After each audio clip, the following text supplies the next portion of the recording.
Hi guys, स्वागत है आपका आज के इस नए वीडियो में। मेरा नाम है अंकित और आप देख रहे हैं साइंस शाला। दोस्तों, आज की इस वीडियो में हम Heisenberg uncertainty principle, Aufbau principal और इसके अलावा हुंड रूल और पाउली एक्सक्लूजन प्रिंसिपल, इन चारों रूल्स को समझने जा रहे हैं जो कि एक एटम की प्रॉपर्टीज को बताने में बहुत ज़्यादा हेल्प करती हैं। इससे पहली जो वीडियोस थी उनमें हमने बोर के मॉडल, बोर की ड्रॉबैक्स मॉडल की और साथ ही साथ जो हमने क्वांटम मैकेनिकल मॉडल है उसको हमने लास्ट वीडियो में भी कवर किया है। ठीक है, उसको आप आई बटन पर क्लिक करके हमारे चैनल की प्लेलिस्ट को चेक कर सकते हैं। ठीक है, तो बिना देर के वीडियो को शुरू करते हैं। और इस बात को आपको ध्यान रखना है कि हमारे चैनल के 1000 सब्सक्राइबर हो गए हैं कुछ ही दिनों में। जैसे हमारा मोबाइल लाइव स्ट्रीमिंग जो फीचर है वो इनेबल होगा, हम लोग लगातार लाइव क्लासेस शुरू कर देंगे। तो वीडियो शुरू करने से पहले वीडियो को लाइक करें, अपने फ्रेंड्स के साथ शेयर करें और ऐसी रेगुलर स्टडी वीडियोस के लिए हमारे चैनल साइंस शाला को सब्सक्राइब करें। ठीक है, तो चलते अपने पॉइंट की ओर। यहाँ पे लिखा हुआ हाइजेनबर्ग अनसर्टेनिटी प्रिंसिपल। ठीक है, ये क्या कहता है? पिछली वीडियो में भी मैंने थोड़ा सा इसका ब्रीफ दिया था, लेकिन इसको आज हम इसे अच्छे से पढ़ते हैं। It is impossible to determine simultaneously the exact position and the exact momentum of an electron. ठीक है, अगर कोई एक इलेक्ट्रॉन एक एटम के अंदर प्रेजेंट है, ठीक है, तो वो न्यूक्लियस के चारों ओर घूम रहा होगा, तो ऐसे ही जो घूमते हुए इलेक्ट्रॉन है उस समय उस इलेक्ट्रॉन की जो एग्जैक्ट पोजीशन है और एग्जैक्ट मोमेंटम है किसका? एक इलेक्ट्रॉन का। ये दोनों चीजें एक ही समय पर एग्जैक्टली नहीं बताई जा सकती। सपोज दैट आपके पास एक इलेक्ट्रॉन है, अगर आप उस इलेक्ट्रॉन की पोजीशन जानते हैं, अगर आप उस इलेक्ट्रॉन की एक पोजीशन जानते हैं कि यहाँ पर वो इलेक्ट्रॉन प्रेजेंट है, तो आप एग्जैक्टली उस इलेक्ट्रॉन का मोमेंटम नहीं बता सकते। ठीक है, मोमेंटम वो P बराबर m जो होता है ना, तो वो मोमेंटम आप नहीं बता सकते। ठीक है, या दूसरे शब्दों में कहें कि आप उसकी क्या नहीं बता सकते? वेलोसिटी नहीं बता सकते। क्या नहीं बता सकते? वेलोसिटी v आप नहीं बता सकते। तो हाइजेनबर्ग ने जो अपना प्रिंसिपल दिया वो ये बताता है कि एक इलेक्ट्रॉन की कुछ प्रॉपर्टीज कैसी होती? अनसर्टेन होती। ठीक है, वो प्रॉपर्टीज उसकी पोजीशन और उसके मोमेंटम को लेके हैं। ये जो इनका प्रिंसिपल था, इसके लिए इन्होंने एक मैथमेटिकल फॉर्म में दिया जो आपके सामने यहाँ पर लिखी हुई है। यहाँ पे लिखा हुआ है डेल्टा एक्स, ये क्या है? इसकी पोजीशन इलेक्ट्रॉन की, मल्टीप्लाई बाई ये डेल्टा पी एक्स, ये क्या है? इसका मोमेंटम। क्या है? मोमेंटम इज ग्रेटर देन और इक्वल टू h/4π। तो अगर आप यहाँ पर देखें, जो यहाँ पर मोमेंटम है, इसके लिए क्या किया गया? एक्सपेंड कर लिया mv में। p बराबर mv जो होता है मोमेंटम, उसे mv में एक्सपेंड कर लिया, जहाँ पर v क्या है? इसकी वेलोसिटी और m क्या है? उस इलेक्ट्रॉन का मास है। तो आप देख रहे हैं कि हमने आगे जाकर जो m है वो 4π के साथ ले आए हैं और यहाँ पर क्या रह गया? पोजिशन रह गई और उस इलेक्ट्रॉन की वेलोसिटी रह गई। तो ये जो हाइजेनबर्ग का अनसर्टेनिटी प्रिंसिपल जब हमारे सामने आया, इन्होंने बताया कि ये बात बहुत दिक्कत वाली है, हम एग्जैक्टली उसकी पोजीशन और वेलोसिटी नहीं बता सकते एक ही समय पर। तो जो क्वांटम मैकेनिकल मॉडल था वो हमारे सामने आया, जिसमें श्रोडिंगर जो साइंटिस्ट थे उन्होंने अपनी वेव इक्वेशन दी और ये बताया कि हम एग्जैक्टली तो नहीं बता सकते, तो हम उसकी कुछ संभावना लगा सकते हैं, पॉसिबिलिटीज बता सकते हैं कि एक्चुअली में इलेक्ट्रॉन कहाँ पर प्रेजेंट है। उन्होंने बताया कि अगर हमें उस इलेक्ट्रॉन की वेलोसिटी पता है तो हम उसकी पोजीशन एग्जैक्टली तो नहीं बता सकते, तो हम क्या करेंगे? उसकी प्रोबेबिलिटी डेंसिटी बताएंगे कि कहाँ पर इलेक्ट्रॉन मोस्ट प्रोबेबली पाया जाएगा। ठीक है, उसके पाए जाने की पॉसिबिलिटी कहाँ पर सबसे ज़्यादा होगी। तो ये था Heisenberg uncertainty principle. I hope इसकी कहानी और इसका मतलब आपको समझ में आ गया होगा। अब चलते हैं अपने दूसरे प्रिंसिपल की ओर। दूसरा प्रिंसिपल है हमारा अफबाउ प्रिंसिपल। ठीक है, इसको समझने से पहले आपको एक बात समझनी बहुत ज्यादा जरूरी है। ठीक है, अभी तक आप सभी लोग पढ़ते थे, क्या पढ़ते थे? आपने पढ़ा था के, एल, एम और एन। ये क्या है? ये है shells, first shell, second shell, third shell and fourth shell. तो ये जो सेल है इनके ये क्या है? लोअर एनर्जी लेवल से हायर एनर्जी लेवल तक जा रही हैं। यानी अगर हम बात करें इस सेल की, तो इसकी एनर्जी इसकी कंपैरिजन में कम होगी, और फिर इसकी ज़्यादा होगी और ज़्यादा इसकी होगी। तो क्या हम देख रहे हैं यहाँ पर हमारे लिए एक पैटर्न मिल रहा है, एक सीक्वेंस से ये शेल जो है वो लोअर एनर्जी लेवल से हायर एनर्जी लेवल तक अरेंज है। तो जो आबाहु थे उन्होंने क्या किया, ये जो शेल्स थी इनको सब सेल्स में डिवाइड किया। क्या था? सब सेल्स में डिवाइड किया। तो जो फर्स्ट सेल है, सेकंड सेल है, थर्ड सेल है, फोर्थ सेल है, उनका जो डिवीजन है, मैंने कहा शेल है आपके सामने, सेल को इन्होंने सब सेल में डिवाइड कर दिया, ठीक है। और जो सब सेल थी वो क्या है, ऑर्बिटल्स में डिवाइडेड है। किस में है? ऑर्बिटल्स में डिवाइडेड है, ठीक है।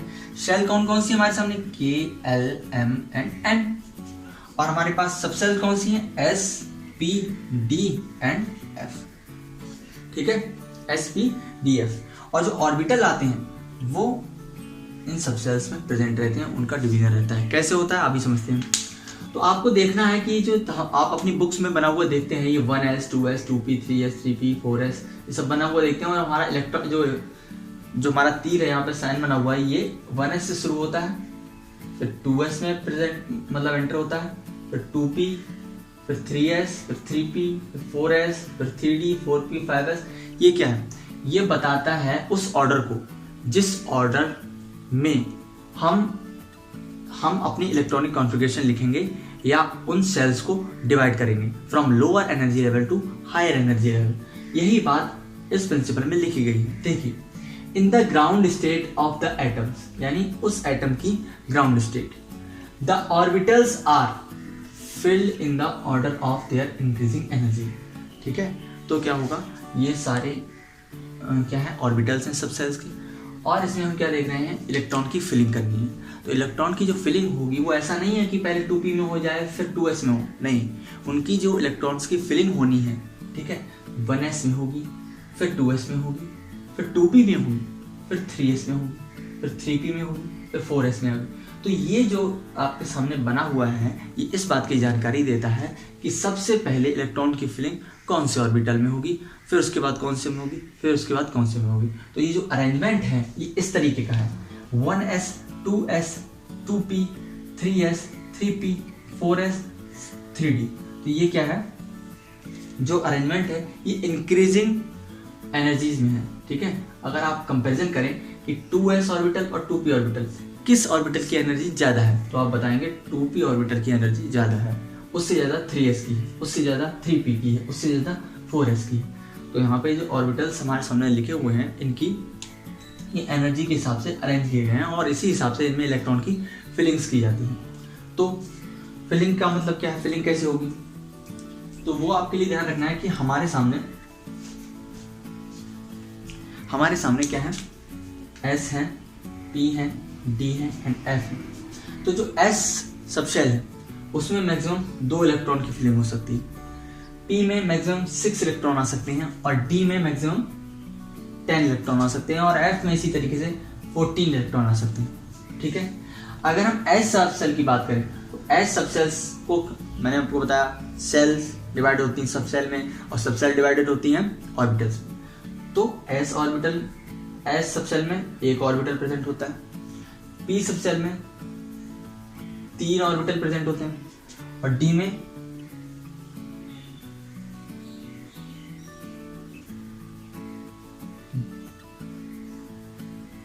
कितने, 5 ऑर्बिटल प्रेजेंट होते हैं और F में 7 ऑर्बिटल प्रेजेंट होते हैं। तो आपको समझ में आ रहा होगा कि यहाँ पर S सबसेल जो है उसमें मैक्सिमम 2 इलेक्ट्रॉन, P में 6 इलेक्ट्रॉन, यानी कि एक ऑर्बिटल में 2 इलेक्ट्रॉन एग्जिस्ट कर सकते हैं। तो 2 यहाँ आ जाएंगे, 2 यहाँ आ जाएंगे, 2 यहाँ आ जाएंगे, ये 6 हो जाएंगे। ऐसे ही 5 दूनी 10 और 7 दूनी 14। तो ये हम क्या देख रहे हैं कि यहाँ पर इस तरीके से इलेक्ट्रॉन्स की फिलिंग होनी है आबाहु प्रिंसिपल के अकॉर्डिंग, ठीक है। तो आपके सामने एक एग्जाम्पल दिया हुआ है मैंने, आपको बहुत नई बात पता चलेगी, शायद किसी ने बताई हो। हम लोग क्या करते हैं, ये जो सीक्वेंस होता है, ये मतलब लिखने का तरीका होता है वो हम याद कर लेते हैं और अपनी इलेक्ट्रॉनिक कॉन्फ़िगरेशन लिख देते हैं। लेकिन एक्चुअली में क्या होता है, एक्चुअली में देखिए हम इसे वेरीफाई करके देखेंगे। कैसे देखेंगे, आपके पास क्या है, सोडियम, इसका एटॉमिक नंबर 11, क्या है, एटॉमिक नंबर 11 है। अब आपने इसे K11 में डिवाइड किया है, किसमें, K11, 2, 8, 1।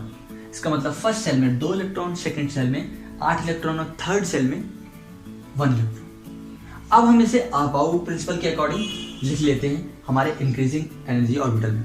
ठीक है, हमने किया 1s2, पहले क्या है 1s है, तुमने लिख लिया 1s2, मैक्सिमम इलेक्ट्रॉन 2 आ सकते हैं, उतने ही लिखेंगे, कॉमा 2s2, ठीक है 2s2, कॉमा 2p6 और फिर 3s1। तुमने देखा अब कितना हुआ टोटल हमारा 6, 2 8 और 2 10 और 1 11। हमारी ये 11 इलेक्ट्रॉनों की हमारी इलेक्ट्रॉनिक कॉन्फ़िगरेशन लिख गई। तो अब ये s और p ये क्या बता रहे हैं, सबसेल बता रहे हैं कि कौन सी सबसेल है। और ये जो हमारे आगे 1 और 2 और 2 और 3 ये चीज लिखी हुई, ये क्या बता रहा है, ये बता रहा है कौन से नंबर की सेल में प्रेजेंट है। आपके पास फर्स्ट नंबर की सेल है, सेकंड सेल है, थर्ड सेल है, फोर्थ सेल है। इसी बात की जानकारी क्या दे रहे हैं, ये 1 2 और 2 और 3 ये जो चीजें लिखी हुई हैं। ठीक है, तो वेरीफाई कीजिए कैसे।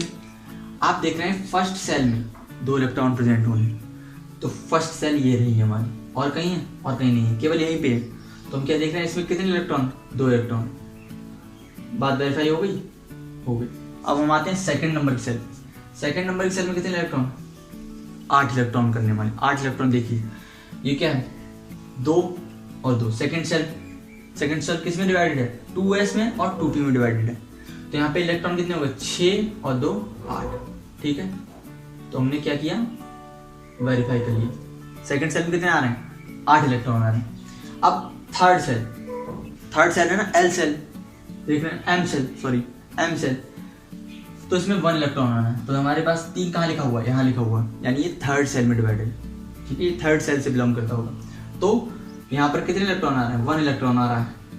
ठीक है, तो हम क्या देख रहे हैं, हमारे 2 8, 1 पूरी तरीके से अबाउ प्रिंसिपल को सेटिस्फाई कर रहे हैं, जैसा हम पहले पढ़ते आते थे, मतलब पहले पढ़ा करते थे। ठीक है, तो वो पूरी तरीके से बराबर बैठ रहे हैं। इस तरीके से हमारी सेल्स का सब सेल्स में अबाउ ने डिवीजन कर दिया। ठीक है, तो अगर आपसे पूछा जाए 4p और 5s में किस ऑर्बिटल की एनर्जी ज्यादा है, तो आप हायर वाले को, 5s आ गए ना, तो उसकी एनर्जी हम ज्यादा दिखाएंगे। ठीक है, दूसरा एग्जांपल भी देख लीजिए आप, 2882। ठीक है, तो 1s2 2s2 2p2 2p6 3s2 3p6 4s2। फटाफट से देख लेते हैं। फर्स्ट सेल में 2 इलेक्ट्रॉन, फर्स्ट सेल कहाँ लिखा हुआ है, केवल 1 यहाँ पे लिखा हुआ है। कितने इलेक्ट्रॉन, 2 इलेक्ट्रॉन। 8 सेकंड सेल में 8, सेकंड कहाँ लिखा हुआ है, यहाँ लिखा हुआ है, यहाँ लिखा हुआ है। 6 और 2 8, वेरीफाई हो गया। आगे थर्ड में कितने हैं, 8 है। ठीक है, 8 है, तो थर्ड कौन सा है, ये थर्ड और ये थर्ड, कितने हैं, 6 और 2 8, ये हमारा वेरीफाई हो गया। अब चौथी सेल में कितने होने हैं, 2 इलेक्ट्रॉन होने। 4 कहाँ लिखा हुआ है, यहाँ लिखा हुआ है। ठीक है, कितने इलेक्ट्रॉन आ रहे हैं, 2 आ रहे हैं। तो ग्राउंड स्टेट में ये चीज पूरी तरीके से वेरीफाई हो रही है। ठीक है, ये हो गई हमारी अबाउ प्रिंसिपल की बात, काफी ज्यादा इंपॉर्टेंट है, समझना ज्यादा जरूरी है रटने से। ठीक है, रटना नहीं, समझना है। अब समझते हैं हम हुंड के रूल को। हुंड का रूल क्या कहता है, देखिए फटाफट से। Pairing of electrons in the orbitals belonging to the same subshell does not take place until each orbital has got 1 electron each that is singly occupied। आपके सामने लिखा हुआ है P4। इस P4 का क्या मतलब है, हमके सामने P सबसेल दे रखी है और उस P सबसेल में 4 इलेक्ट्रॉन प्रेजेंट है। P सबसेल में 4 इलेक्ट्रॉन प्रेजेंट है। अब P सबसेल दे रखी, तो हमने क्या किया, P सबसेल हमारे सामने बना ली। इस P सबसेल में कितने ऑर्बिटल होते हैं, 3 ऑर्बिटल होते हैं। एक ऑर्बिटल में 2 इलेक्ट्रॉन रह सकते हैं, यानी P में मैक्सिमम कितने आ सकते थे, 6 आ सकते थे, लेकिन इन्होंने दे रखे हैं 4 केवल। तो हमें कैसे पता करना है कि 4 इलेक्ट्रॉन कैसे फिल किए जाएंगे। तो देखिए हम क्या करेंगे, पहले 1 इलेक्ट्रॉन यहां, दूसरा इलेक्ट्रॉन यहां और तीसरा इलेक्ट्रॉन यहां। जितने इलेक्ट्रॉन हैं पहले हम उन इलेक्ट्रॉन्स को सारे ऑर्बिटल्स में सिंगल मतलब अनपेयर्ड, ठीक है, पेयरिंग शुरू नहीं करेंगे, सिंगल इलेक्ट्रॉन सारे ऑर्बिटल में फिल कर देंगे, जिससे कि ये वो पूरी तरीके से सिंगली ऑक्यूपाइड हो जाए। फिर हम पेयरिंग करनी शुरू करेंगे। तो 1 2 3 हमारे हो गए, टोटल कितने फिल करने हैं, 4 फिल करने हैं। तो हमारे यहाँ पे इस तरीके से फिल हो जाएंगे। जो हमारे पास ये जो हमने बनाया हुआ है, इसमें 2 इलेक्ट्रॉन प्रेजेंट है, 1 इलेक्ट्रॉन ये और 1 इलेक्ट्रॉन ये। इसमें ये वाला जो इलेक्ट्रॉन है ये कैसा है, क्लॉकवाइज मूव कर रहा है और ये जो नीचे की तरफ डायरेक्शन दिखा रहा है ये एंटी क्लॉकवाइज मूव कर रहा है। तो हमेशा एक ऑर्बिटल के अंदर 2 इलेक्ट्रॉन प्रेजेंट होते हैं, इसमें से एक इलेक्ट्रॉन क्लॉकवाइज और दूसरा एंटी क्लॉकवाइज मूव करते हैं। तो ये हमारा हो गया हुंड का रूल। अगर आप एक और देखना चाहेंगे, D6 है मान लीजिए, क्या है D7 मान लीजिए, थोड़ा ज़्यादा लेते हैं, D7 मान लीजिए। तो D में मैक्सिमम इलेक्ट्रॉन 10 आ सकते हैं, यानी कि 5 ऑर्बिटल। तो हम क्या करेंगे, भर के देखते हैं, फिल करेंगे 1 2 3 4 5 हमने ऑर्बिटल बना लिए। हमें क्या फिल करना है, D7। तो क्या करें, सीधे सीधे भरते रहिए, 1 2 3 4 5, ठीक है 5 हो गए। अब सभी में क्या क्या हो गया, सिंगली ऑक्यूपाइड होगी पूरे ऑर्बिटल, ठीक है, सारा जो सबसे था वो सिंगली ऑक्यूपाइड हो गया। अब 5 होने के बाद 6, अब हम क्या करेंगे, पेयरिंग शुरू करें, 7, ठीक है, तो हमारे 7 इलेक्ट्रॉन भर गए। अगर 8 होते तो यहाँ 8 होते तो 8, 9 होते तो 9 और 10 होते तो 10, ठीक है। इस तरीके से कुछ हुंड का रूल काम करता है।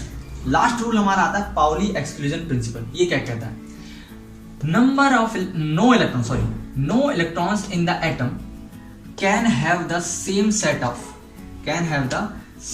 Set of 4 quantum numbers. अब ये क्वांटम नंबर क्या वाला है, देखिए क्वांटम नंबर्स वो नंबर्स होते हैं या ऐसे मतलब हमारे सामने कुछ रूल्स हैं, समझ लीजिए, जो एक इलेक्ट्रॉन की कुछ प्रॉपर्टीज की जानकारी देते हैं पूरी तरीके से। क्वांटम नंबर्स 4 होती हैं, N, L, ठीक है, M एंड S। N क्या बताती है, सेल बताती है, L सब सेल बताती है, M ऑर्बिटल बताती है और S उसका स्पिन बताती है, यानी क्लॉकवाइज या एंटी क्लॉकवाइज। तो इस समय आपको थोड़ा कम समझ में आएगा, आपको बस इतना समझ लेना है कि ये चारों क्वांटम नंबर्स इलेक्ट्रॉन की पूरी तरीके से जानकारी देती हैं और किन्हीं भी दो इलेक्ट्रॉन्स की ऐसे ये वाले हो सकते हैं, ऐसे हो सकते हैं, किन्हीं भी 2 इलेक्ट्रॉन्स की चारों क्वांटम संख्याओं की वैल्यू कभी भी सेम नहीं आ सकती। इस पॉइंट को हम आगे आने वाली वीडियोस में जब हम क्वांटम नंबर्स को डिटेल में पढ़ेंगे, इसी तरीके से हर चीज़ का मतलब समझेंगे, तब आपको ये पाउली एक्सक्लूजन प्रिंसिपल काफ़ी अच्छे से क्लियर होगा। फिलहाल के लिए आप इतना समझिए, किसी भी एक एटम के अंदर जो 2 इलेक्ट्रॉन होते हैं, उन दोनों इलेक्ट्रॉन की चारों क्वांटम संख्याओं की वैल्यू, उसके मान बराबर नहीं हो सकते, सेम नहीं आ सकते, कोई ना कोई एक वैल्यू डिफरेंट होगी। अगर N, L, M सेम आता है तो S अपने आप डिफरेंट हो जाएगा, वो हम वेरीफाई करेंगे अगली वीडियो में। आज की वीडियो में हमने चारों जो रूल्स थे, प्रिंसिपल्स थे, उनको समझा अच्छी तरीके से। आई होप आपको समझ में जरूर आया होगा। अगर आपको पसंद आया तो वीडियो को लाइक जरूर करें और ऐसी ही रेगुलर वीडियोज़ के लिए हमारे चैनल साइंस साला को सब्सक्राइब करें। मैं मिलूंगा हमारी अगली वीडियो में, तब तक के लिए गुड बाय।